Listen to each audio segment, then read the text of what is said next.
My name is Lorraine Watkins, and for as long as I can remember, my father never spoke to me. He spoke through me. Every word out of his mouth carried a sharp edge, polished by years of pride and disappointment. I learned early that in our house, silence wasn't peace. It was punishment. Every time I tried to please him, the rules changed. Every kindness I offered turned into proof that I was weak. I kept telling myself he didn't mean it, that the insults were his way of love, that if I just stayed calm, one day he'd see me for who I really was. But that day never came.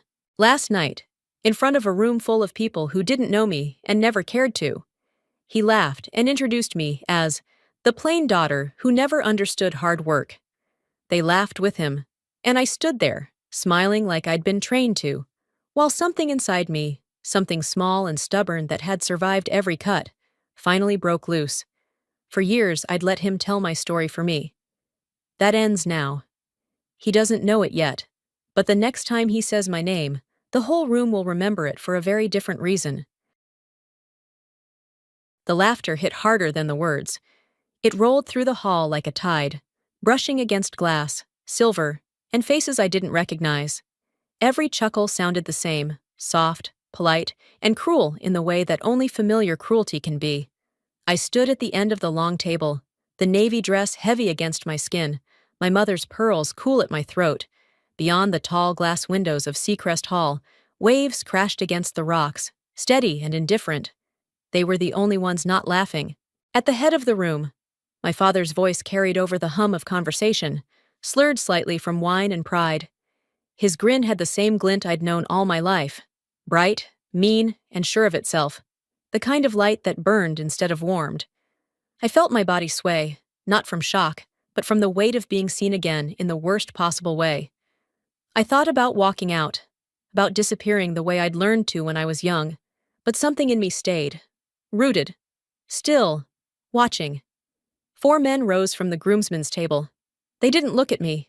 They didn't need to. One of them, a tall man with sun-browned skin and a scar near his collar, spoke calmly, his voice slicing through the air like a clean wind. With respect, "Sir, she's our commanding agent." The others echoed him, "Yes, sir." Everything stopped. Forks froze midair, music faltered, breath caught. Then came the sound, sharp and wet, of wine spraying across linen. The deep red bled into the white tablecloth, spreading like a confession. No one moved. My father wiped his mouth, trembling, the last hint of laughter draining from his face. I didn't speak. Neither did the men. They simply stood, the way they had once before. Steady, waiting, loyal. I drew a slow breath, steadying the shake in my hands. I didn't nod, didn't smile, didn't claim the moment. I let it settle, let it echo, let it belong to the silence that had followed me all my life. Outside, the waves crashed again, harder this time, as if to remind me the sea had always been listening. When I finally stepped away from the table and walked down the corridor toward the open doors, the night air met me cold and clean. Moonlight stretched across the water, pale and distant. You can run from a storm, but not from its echo. And tonight, his laughter sounded exactly like the one I'd heard 40 years ago. The house on Whalers Hill had always looked tired, even when I was young. The salt air stripped paint faster than we could lay it on, and every hinge rusted before spring was over. It stood on the edge of the cliff, like it was daring the wind to take it. The morning my mother died, the sea was flat and still, like it was holding its breath. My father sat by the window, cigarette burning down to the filter. He didn't cry. He didn't even blink. He just said the sea takes what it wants and went back to staring at the water. That was the day I learned what men in Maine do with pain. They drink it, curse it, and pretend it makes them strong. I promised myself I wouldn't become one of them. When the letter came from the Naval Academy, I thought it would make him proud. I still remember his hands, cracked, stained with engine grease, as he ripped open the envelope. His face went hard as the paper in his grip. Then he dropped it on the floor like it was a dead thing. "The ocean raised you, Lorraine. You don't turn your back on her." I told him I wasn't, that I just wanted to learn how to protect her. He laughed, sharp and short. By sitting behind a desk? That laugh followed me down the stairs that night. He didn't come to the door. didn't watch me drive away, just shouted after me that the sea would humble me one day. It never did, and I never came back, until he called during the wedding. 20 years passed between that night and the day I saw his name again. I was working a case for NCIS, sifting through evidence that smelled of smoke and diesel, when I opened a file labeled The Ruby Dawn, Boothbay Harbor. Boat fire. 1 casualty. Owner, Walter Watkins. For a moment I couldn't breathe. My hands froze above the report. I thought maybe it was a mistake, some other man with the same stubborn name. But then I saw the details. The make of the boat, the dock number, the way he'd welded his initials onto the stern. It was his. The Ruby Dawn hadn't just carried fish. It had been moving restricted diving gear, military surplus, black market. If the investigation went forward, he'd go to prison. There would be headlines, a trial, shame. I spent 2 nights rewriting the story. Turned negligence into accident, smuggling into error. By the time the report left my desk, my father was a victim instead of a suspect. No one ever knew. At the final briefing, my superior looked at me for a long time before signing off. Agent Watkins, sure about this? Yes. Sometimes the sea already punishes enough. It was the truth I could live with, even if it hollowed something out of me. After that, I carried the file like a ghost in my chest. Every time I caught my reflection, I saw his face in mine, proud, disappointed, ungrateful. I told myself I did it out of duty, but deep down I knew it was habit, saving a man who'd never once saved me. A colleague once told me I saved too many people who wouldn't do the same for me. I laughed then. It sounded cynical, like something said over cheap coffee after too many late nights. But years later, sitting on the edge of the hotel bed after the wedding, salt still crusted on the hem of my dress, I realized it wasn't cynicism, it was prophecy. Out of the 4 men who stood for me that night, one had a thin scar along his neck, Evan Reed. I hadn't recognized him at first, not until I saw the way he squared his shoulders before he spoke. Years ago, in Bahrain, I'd pulled him out of a fire, pressed his wound shut with my own hands. He'd nearly bled out before dawn. And now, after all those years, he was the one shielding me, with nothing more than a sentence, offered like a salute. The irony was almost gentle, the kind that doesn't sting until later. The next morning, I drove back to Whalers Hill. The storm clouds were rolling in from the Atlantic, slow and heavy, the kind that tasted of metal in the air. The house looked smaller than I remembered, but the man standing on the porch hadn't changed at all. He held a coffee cup in one hand, steam curling into the cold wind. His voice was hoarse when he finally spoke. So, the commander finally comes home. I met his eyes, steady, only because you called the storm.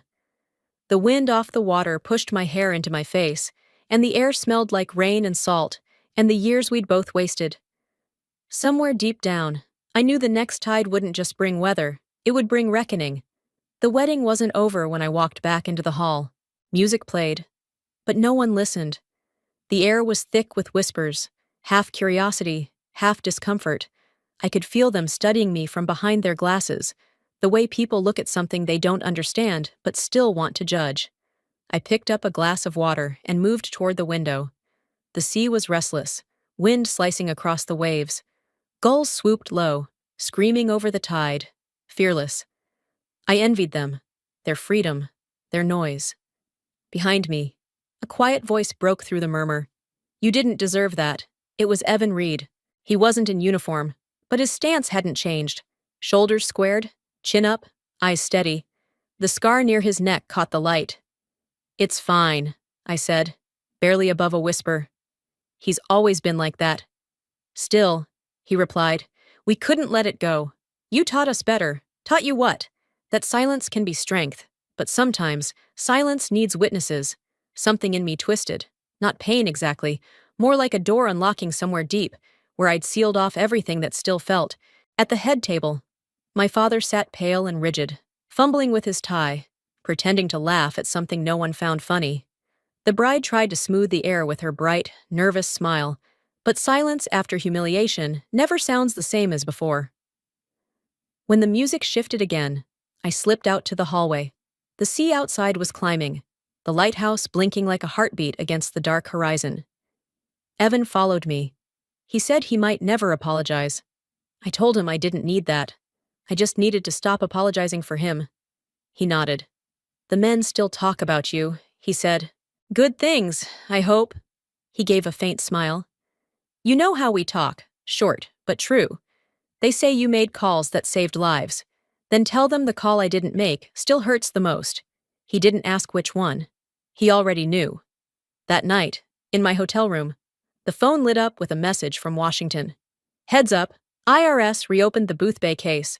Anonymous tip, local source, Boothbay, the Ruby Dawn, my father's boat, the case I'd buried to save him.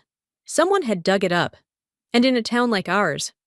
Anonymous usually means blood. At dawn, I drove through fog so dense the road looked like it was drowning. The house on Whalers Hill emerged slowly, fragile but defiant. The front door hung open, radio humming a weather alert. My father sat at the table, coffee steaming, eyes on nothing. You came back early, he said without looking up. Storm's coming, I answered. There's always a storm. We sat in the sound of static and wind. I told him they were reopening the Ruby Dawn investigation. His jaw tightened. Who told you? Doesn't matter. You need to be ready. He laughed, bitter and dry. Ready for what? To be humiliated again? Don't you have enough medals to hide behind? I met his eyes. It was Caleb, wasn't it? He didn't speak. He didn't need to. I'd seen that look before, the moment before he lied. I stepped out onto the porch. The wind cut through my coat. Waves broke hard against the rocks below, throwing white spray into the air. Caleb, the son he'd always called the real fisherman, had sold him out. The same boy who once laughed beside him, while I was shamed, had turned against his own blood to save himself. Later that night, Evan called. Someone's trying to drag your name into the Boothbay case, he said. Of course they are, I told him. Every tide pulls something loose. When the call ended, I drove down to the harbor. The scent of salt and diesel was the same as that night, the night the Ruby Dawn burned. I could still see the flames reflected on the water, hear my father screaming she's gone while the smoke swallowed everything he owned. He hadn't cried for the boat or the loss. He'd cried for his pride. I stood at the edge of the pier, the sea roaring beneath me.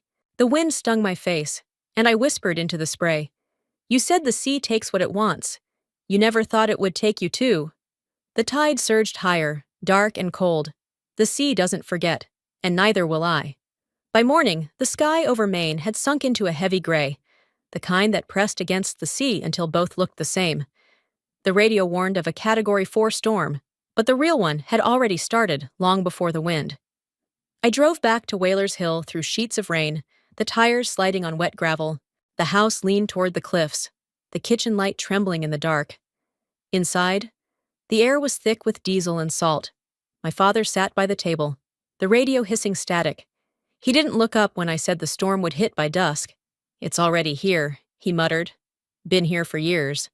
The place hadn't changed, walls darkened by smoke, air heavy with oil and silence. I told him about the investigation reopening, said I could help. He laughed, dry as rope. Help? You already did enough. Burned my name once. Now you want to polish it? I didn't burn it, I said. I saved it. By lying? By making sure you still had a life. You broke the law. Dad. I broke a rule to save you. You think that makes you noble? No, it makes me tired. Thunder rolled close. I told him Caleb had turned him in. He froze, then barked that his son would never. He would, I said. He'll let you drown if it keeps him afloat. My father slammed the table, voice shaking. Don't talk about your brother like that. He's not my brother anymore. I reached for the door. He shouted after me. You walked away once. Think the sea will take you back? The sea never left me. I said. You did. Lightning split the sky, and the wind tore the door open. Rain came sideways. He stepped onto the porch, defiant. Get inside, I shouted. It's my house, my sea, my storm. He roared. A flash lit the dock below, fire licking through the rain. I pulled him back, but he shoved me away. You always thought you could control everything. Not everything, I said, just myself. I left him there and drove downhill. The storm howled like something alive. At the harbor, the tide had swallowed the road. Rescue crews shouted over the wind, but I climbed into a boat, flashing my old badge. A young officer tried to stop me. "Commander Watkins, you shouldn't be here. Neither should he." We fought through the current. When I saw his house shaking against the hill, I ordered the crew to approach from the east. "The current's weaker there." I caught a glimpse of him through the window, still inside. I jumped into the flood, the water biting like knives. The door gave under my shoulder. He turned, stunned. "You came back, because you wouldn't leave." The ceiling cracked. I dragged him outside. Waves hit, throwing us into the mud. He gasped that he couldn't go on. "You can," I said. "You've survived storms all your life. Just follow me this time." We reached the boat, soldiers pulling us aboard. He lay trembling beside me, whispering that he never thought the sea would send me back. It didn't. I said, "I came on my own." When morning broke, the world was still. His house was gone, stripped to its foundation. Only one window frame stood upright, facing the lighthouse. The storm had taken everything but left that, an empty frame, and through it, a view wide enough to start over. 3 days after the storm, I stayed in a borrowed apartment in Portland. The news kept replaying footage of the rescue. My name slipped through the broadcast before I could turn it off. A retired NCIS commander assisted in saving a local fisherman. I shut the TV and wondered if my father had seen it. That afternoon, a letter arrived bearing the seal of the U.S. Coast Guard. Inside was an invitation. Dedication ceremony for the Fisherman's Memorial, Boothbay Harbor. Guest of honor, Commander Lorraine Watkins. Beneath my name, it read, "Attending families include Walter Watkins." At dusk, I drove back to Whalers Hill. The house was gone, except for its concrete base and one upright window frame. My father sat among the rubble, holding a bottle of Bordeaux, the same kind he'd once spit out in laughter. "They invited me too," he said. "Maybe because the sea forgives before we do." I told him. The day of the memorial came bright and calm. Flowers lined the pier. Brass plaques shone in the sun. I stood in uniform as the announcer read my mother's name, and beside me, my father stood tall in a wrinkled shirt. "You never left the sea, did you?" he asked quietly. "No, Dad. I just learned to sail differently." That evening after the memorial, he showed up at my apartment with an old wicker basket. Inside, a bottle of wine and 2 small glasses. "Don't worry," he said. "I won't spit it this time." I laughed, truly laughed. We sat at the tiny kitchen table, the hum of cars and faint salt in the air. After a long silence, he said he used to think I left because I was ashamed of them. I told him I left because I was tired of fighting a storm that never ended. He looked down at his hands. "When you pulled me out of that house, I thought I was seeing your mother." "You weren't," I said. "She would have let you drown." He chuckled weakly. "I was afraid you'd be better than me." "No, I just stopped needing you to be proud." The silence that followed felt clean. The wind carried in salt and smoke. He asked about the compass from his boat. I told him it survived the fire. "Guess it finally found its way back," he said. A week later, at the Dockside Cafe, he introduced me to his friends. "This is my daughter," he said. "She serves, always has." I sat down beside him. "You don't have to leave so soon," he murmured. "Not today," I said. A month later, I returned to the Maritime Academy in Portland. On the first day back, a student asked if I ever regretted leaving home. I glanced out the window, where the lighthouse swept its beam across the gray-blue water, each turn slow and steady like the sea's own breath. "No," I said. "The sea never left me.